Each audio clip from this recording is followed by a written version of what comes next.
Sometimes looking around the world, the country, this is this is the world we live in, right? If we're not careful, this is what's happening.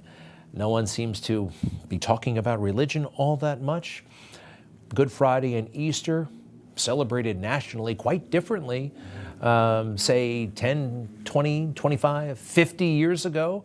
This is the scene in New York City in 1956. 3 downtown skyscrapers arranged for the office lights. You see that? It's kind of amazing. I'd love to see this again. But I was looking at it today and I noticed something. The building on the right, that's actually 40 Wall Street. Not back then, of course, but today it's a building that Donald Trump owns. It's been around, I think, for almost 100 years, that building, 40 Wall Street, and Donald Trump owns it now. And it actually is a building he's been making public statements from recently. I thought we'd come down to 40 Wall Street, which is a great building, and you'd get a chance to see one of the nicest buildings in New York and a convenient place, and I don't have to pay any rent because we have it, and it's been a very successful building. Don't have to pay any rent. That is kind of nice. This building, 40 Wall Street, is kind of the focus, or was the focus, of that crazy trial. Justice Engoron and Letitia James said that 40 Wall Street was overvalued. Take a look.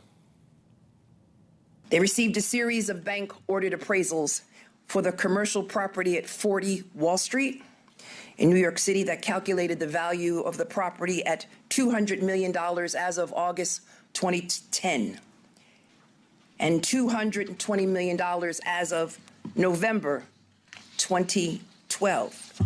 Yet, in his 2011 statement, Mr. Trump listed 40 Wall Street with a value of $524 million, which increased to $530 million over the next 2 years. This is, for me, one of those aha moments, like, wow, they really are lying. They really will do anything to stop Trump. I live in the neighborhood, or did at the time, of 40 Wall Street, and I knew it wasn't worth $200 million. It was worth more like $500 million.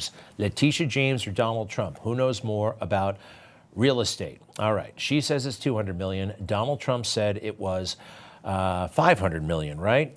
Well, let's look at the comps. That's what they do in the real estate world. I've done this before. I think it's fascinating to point out. Back in 2011, in that time frame, other buildings in Manhattan were selling for 666 Fifth Avenue. A couple of years earlier, $1.8 billion. Let's see, what else? 2011 Park Avenue, not nearly as iconic as 40 Wall Street, another $500 million. You see how this works? 340 Madison Avenue, nobody's heard of that building, but it's still fetching $500 million. She doesn't know what she's talking about, or she's just lying like crazy. Ask any real estate person, the comps, right? The comps set Donald Trump free, but they lie, they cheat, they steal, they do anything to stop him, and they're backed up by the media. I want to stay on 40 Wall Street. I mean, I'm sorry, the cross, Donald Trump, all of it, and it's coming up on Easter. It's all coming back to me. What CNN, how they lied about Donald Trump to try to convict the guy. Here's what Erin Burnett said about 40 Wall Street and Donald Trump, what he said about that building on 2001. Watch this. And let's take a close look at another one of those properties that Trump refers to, 40 Wall Street, one of the most treasured jewels in Trump's crown. That property is central to the New York Attorney General's case against him. It is a building that Trump loves to tout. Just listen to him on 9/11. Let me just be clear here. This is on 9/11/2001. Moments after the World Trade Center buildings collapsed, here's Donald Trump. 40 Wall Street actually was the second tallest building in downtown Manhattan, and it was actually, before the World Trade Center, was the tallest. And then when they built the World Trade Center, it became known as the second tallest, and now it's the tallest. Just think about that for a second. If you were alive on that day, That's what he said on 9/11. I have to say in all of this, Ty, one of the things that just to take that moment on 9/11, that your comment on that day would have been, my building's now the tallest. I don't know. For some reason, there are still things that can break through all of this and give one pause, I hope. But how is 9/11? How is 9/11 about Trump? That's just it's just repulsive, and it's so sad. Almost 3,000 people lost their lives. Yeah, and he's talking about his building and lying about how big it is. Yeah.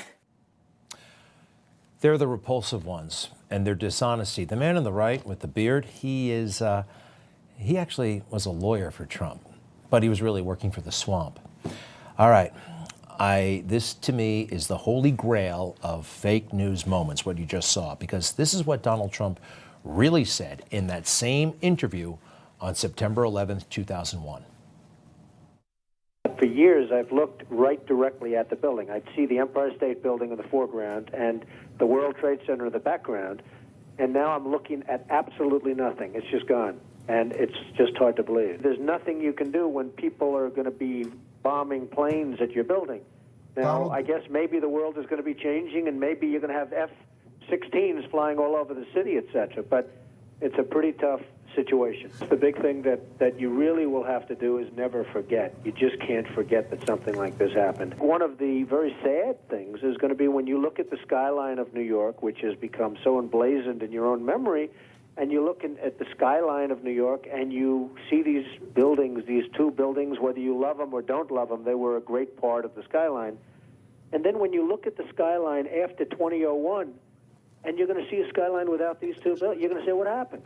People won't believe it. This was probably worse than Pearl Harbor. Many more people are dead, and they don't know, they have no idea, but I have somebody that was down there who witnessed at least 10 people jumping out of the building from 70 and 80 stories up in the air. I mean, you probably have 25 or 30,000 is the number I've heard, but I would think would be much more than that. This country is different today, and it's going to be different than it ever was for many years to come. Isn't that amazing, right? You see what he really said. Now, yeah, his building came up, 40 Wall Street, because he was asked about it. Donald, you have one of the landmark buildings down in the financial district, 40 Wall Street.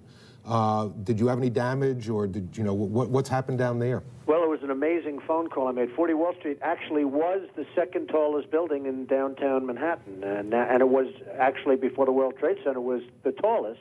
And then when they built the World Trade Center, it became known as the second tallest, and now it's the tallest. Amazing. So amazing. There is so much truth, so much light. Can you feel things happening, incredible things happening? They're all being exposed. They don't know what to do right now. All of their plans, all of their lives, they're not working. So, Good Friday. I hope you're having a peaceful Good Friday. We'll be right back.